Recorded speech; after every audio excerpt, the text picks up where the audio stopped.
এই বাড়ি ছাড়া আমার আর কিছু নাই। পদ্মার তীব্র স্রোতে প্রতিদিন যেন ভেঙে যাচ্ছে মানুষের স্বপ্ন, নদীগর্ভে হারিয়ে যাচ্ছে ভিটেমাটি। চোখের সামনে দালান, ঘরবাড়ি আর জীবনের আশ্রয় মুহূর্তেই তলিয়ে যাচ্ছে নদীতে। অসহায় মানুষগুলো শুধু দাঁড়িয়ে দেখছে, যেন রক্ষা করার কোনো উপায় জানা নেই তাদের। এবার সেই ভাঙনের থাবা পড়েছে মানিকগঞ্জের পাটুরিয়ায়। কিছুদিন আগেই লঞ্চ ঘাট গিলে নিয়েছিল পদ্মা। এবার ভাঙনের শিকার হয়েছে ৩, ৪ ও ৫ নম্বর ফেরিঘাট। বিশেষ করে ৫ নম্বর ঘাটের পাশে অর্ধশতাধিক বাড়িঘর ইতিমধ্যেই নদীতে বিলীন হয়ে গেছে। এটা ভাঙতে ভাঙতে পাটুরিয়া ঘাটের লঞ্চ ঘাট প্রায় শেষ। ভাঙানোর পরে তারপরে ফেরিঘাটের ৪ নাম্বার ৫ নাম্বার ওইখানে কিছু বাড়িও বিলীন হয়ে গেছে। সেক্ষেত্রে এই কর্তৃপক্ষ কোনো কিছু করতেছে না, তারা দায় এড়ায় যেতেছে আর কিছু কাজ করতেছে। থাকলে আসলে ঘাটটা আস্তে আস্তে বিলীন হয়ে যাবে। এই যাত্রী ছাড়ুনটা এমন অবস্থা, কারণ এটা না হলে আস্তে আস্তে এই ঘাটটা বিলীন হয়ে যাবে।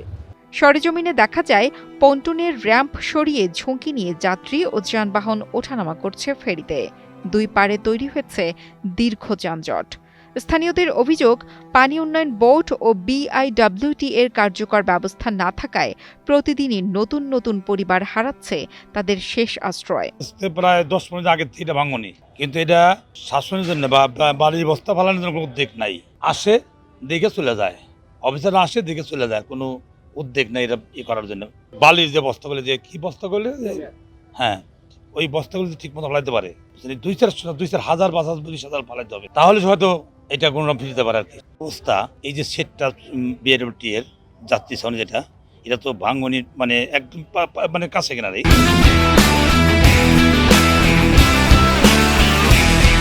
হ্যাঁ, যে কোনো মুহূর্তে ভেঙে পড়তে পারে। এটা মানে করার জন্য কোনো উদ্যোগ নেই সরকারের বা বিআরডব্লিউটি এর। হ্যাঁ, এবং ফেরিঘাটও ভাঙনির সম্মুখীন। এই বাড়ি ছাড়া আমার আর কিছু নাই। আজকে আমি বাচ্চা কাচ্চা নিয়ে কোথায় যাব, কোথায় দাঁড়াবো, আমার দাঁড়ানোর মতন কোনো জায়গা নেই। কালকে 2টা ঘর সহ করে আমার বাড়ি চলে গেছে। ঝুঁকি নিয়েই ফেরিতে যানবাহন চলাচল করা ঘাটগুলো যে কোনো সময় ভেঙে যেতে পারে বলে জানিয়েছেন বিআইডব্লিউটিসি এর কর্মকর্তা আব্দুস সালাম। এখানে ঘাট আমাদের অপারেশন 3টাই চলতেছে, তবে ঝুঁকির মধ্যে নিয়ে। এর মধ্যে আপনার বিশেষ করে ৪ নম্বর ঘাটের হাই ওয়াটার যে ঘাট পয়েন্ট, সেটা ডাইভারশন অনেকাংশ ভেঙে গেছে।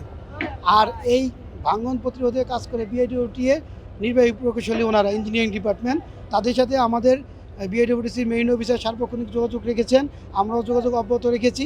এবং বিআইডব্লিউটি এর যে ইঞ্জিনিয়ারিং ডিপার্টমেন্ট যারা ঘাট ভাঙন রোধে কাজ করে, তারা তাদের অব্যাহত চেষ্টা চালাচ্ছে এবং তারা জিও ব্যাগ ফেলতেছে, তারাও চেষ্টা করতেছে কীভাবে ভাঙন রোধ করা যায়। তবে স্রোতের তীব্রতা এত বেশি, ঘাটগুলি ভেঙে যাচ্ছে এবং আমরা একটু শঙ্কার মধ্যে আছি। এর মধ্যে দিয়ে আমরা রিস্ক নিয়ে আমাদের অপারেশন পরিচালনা করতেছি। আমাদের ফেরি চলাচল অনেকাংশে ব্যাহত হচ্ছে, পাশাপাশি স্রোতের তীব্রতার কারণে আমাদের ঘাটগুলি ঝুঁকির মধ্যে আছে।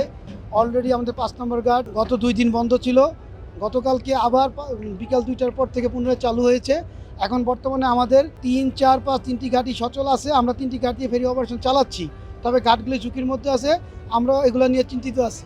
উপজেলা নির্বাহী অফিসার মোহাম্মদ জাকির হোসেন জানিয়েছেন, ভাঙন রোধে সংশ্লিষ্ট মন্ত্রণালয়ে জিও ব্যাগের আবেদন করা হয়েছে।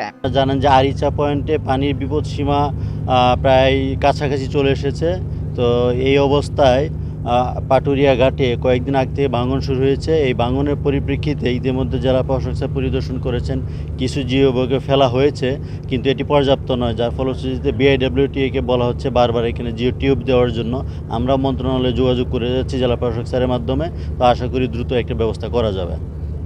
এই পাটুরিয়া ঘাটকে যোগাযোগ রক্ষা করার জন্য অন্ততপক্ষে এই ঘাটগুলো রক্ষা করতে হবে, যাতে করে আমাদের ফেরিঘাটটি কোনোভাবে বন্ধ না হয়। নদীর তীব্র ভাঙনে যখন একের পর এক ঘরবাড়ি হারিয়ে যাচ্ছে, তখন মানুষের একটাই দাবি, ঘাট রক্ষায় দ্রুত ও স্থায়ী ব্যবস্থা নেওয়া হোক।